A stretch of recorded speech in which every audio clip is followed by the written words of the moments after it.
welcome back to Morning Coffee. Megan here with another video on organization, productivity, planning, and goal getting.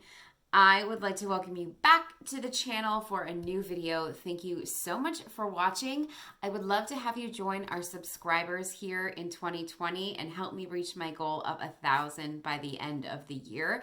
If you like content like this, if you clicked on this video, you're gonna love the rest of the content that is here on the channel. I make new videos every Monday and Thursday, so make sure you subscribe so that you don't miss one.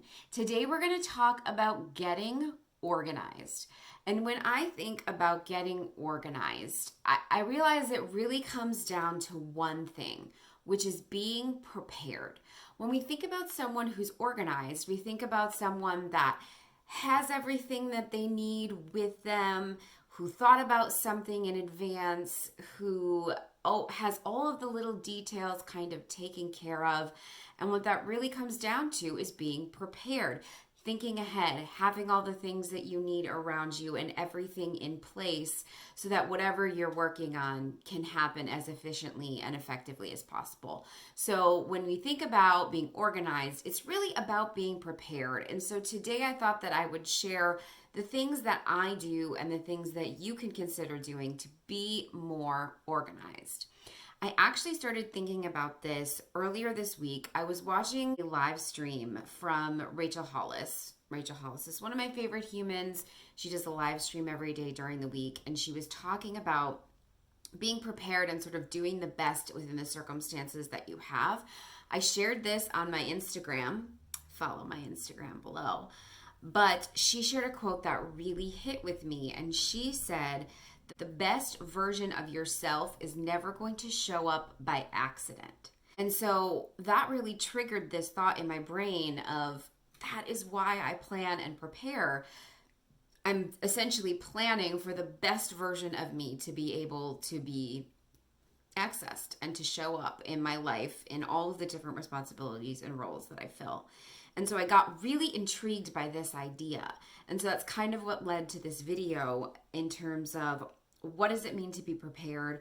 What does it mean to be organized? When you think about the best version of your life, no one ever pictures themselves running around crazy from thing to thing, stressed out and worried if they have everything or how everything is going to go, etc., etc. And so living the best version of you really means taking the time to be organized and prepared. So let's talk about the actionable things you can do in your life to be more organized and more prepared. In terms of being prepared for what's ahead of you, planning ahead is the most important thing that you can do. I talk a lot about planning on this channel, and I'm not going to belabor this point. But instead of just living in this constant cycle of trying to keep up, the most effective way that you can be more organized is to take some time to look ahead. So whether you do this every week, I'd recommend that. Maybe every Sunday. It's a very simple way to start getting more organized. Is every Sunday, sit down, look at the 7 days that are in front of you. Don't overwhelm yourself with all of the rest of the days and what else is coming this month. Start simple and easy and actionable.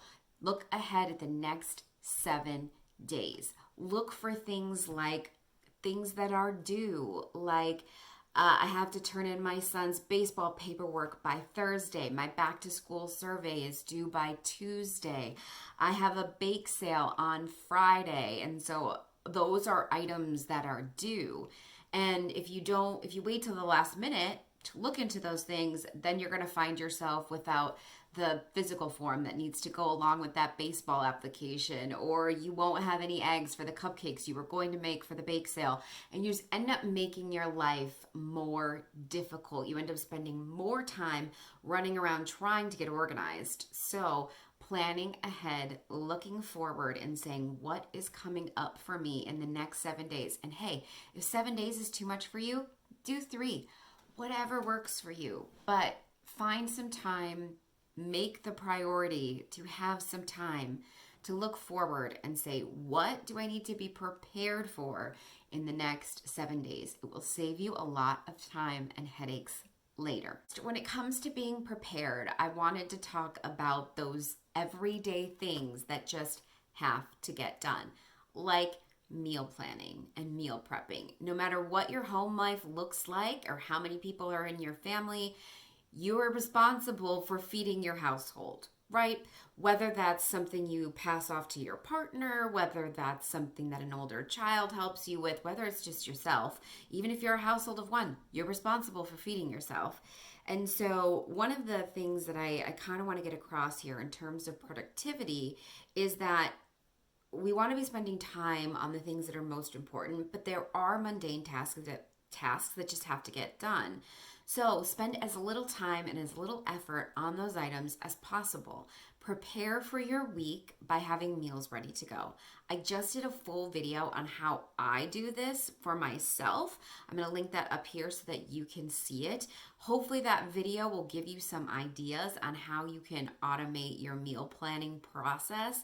But nobody wants to go through the week struggling to get to have something for breakfast, eating completely random leftovers for lunch, or running to the store on a daily basis because, oh crap, I was going to make chicken and potatoes for dinner and I don't have any potatoes, for example. So, however, meal planning and meal prepping works for you, it's one of those things that you need to be prepared for on a regular basis. Similarly, laundry is just something that has to get done. And I think it sucks, and this has happened to me too, but you're like getting ready for work and you're pulling out that item that you were so sure that was completely clean and totally fine, or you're absolutely sure your husband has another work shirt, or your 7-year-old absolutely has enough gym shorts.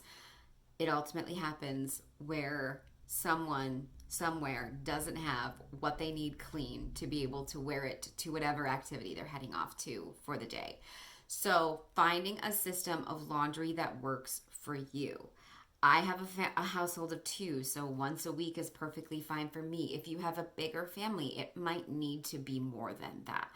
But nothing makes you feel more unprepared, like all of a sudden in the morning running around scrambling, trying to find something for you or someone in your household to wear. Streamlining your laundry process and being prepared for all those things ahead of time is another thing you can do to help yourself feel more organized. And I think when it comes to when are we going to do all of these things that I've already talked about and all of the things I'm going to talk about, I think having a nighttime routine is the most important time of day that you can really organize. If you follow a lot of productivity and organization and personal growth people on YouTube, you'll know that they talk a lot about morning routines and how important a morning routine is.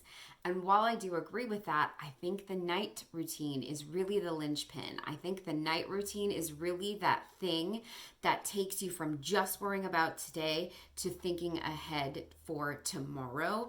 So maybe you're doing your meal planning or meal prepping the night before. Maybe you're running a load of laundry the night before. Maybe the night before is when you look at your calendar and look ahead to the next 2 or 3 days to see what's coming up for you.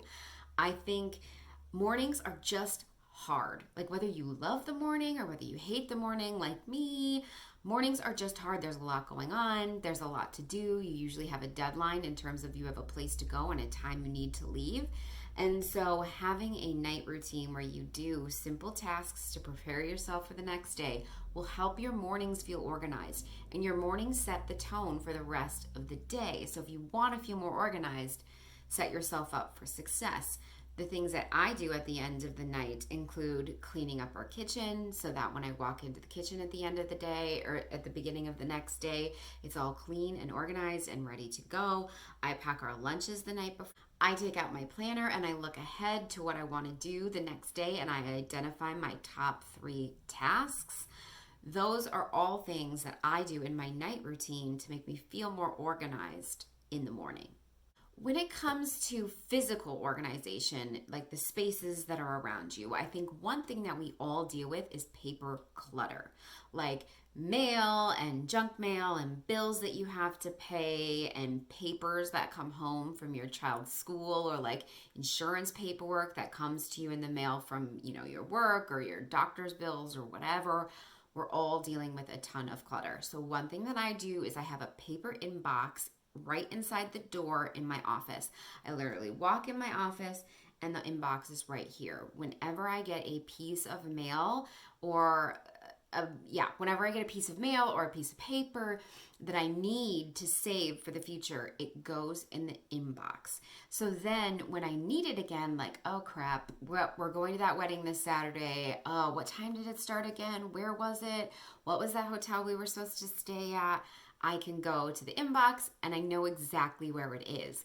That way you don't misplace the important form for your kid's school or that insurance paperwork that you have to enroll with every year. Those kinds of things.